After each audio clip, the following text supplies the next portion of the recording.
Emmanuel Macron est un homme pris et il doit malheureusement faire des sacrifices pour mener à bien son rôle de préside.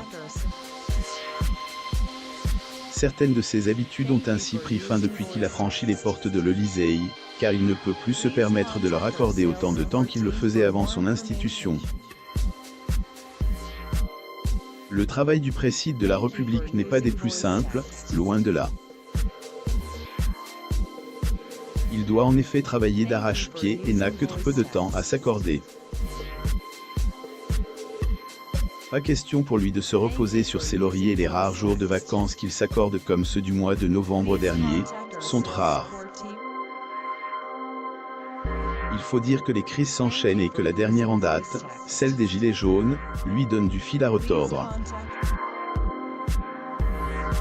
Il a donc été obligé de dire adieu à certaines habitudes qu'il appréciait tout particulièrement, comme par exemple les visites régulières du comédien Fabrice Lucchini au cours de ses longues nuits passées à Bercy.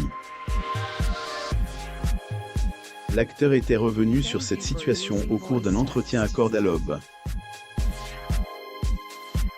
Il est trop occupé à l'Élysée.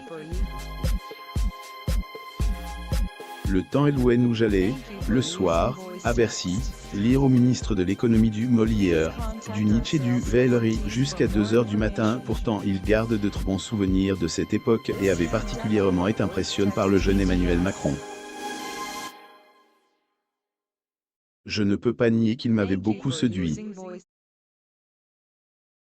D'autant que, lui rappelant tout ce que je donnais à l'État, il m'avait répondu qu'on devrait moins accabler les artistes qui défendent la cause du franc et pas de souci à se faire. Cependant pour Fabrice Lucchini qui passe donc ses soirées avec un autre homme politique, ancien préside, qui représente un véritable mystère pour lui.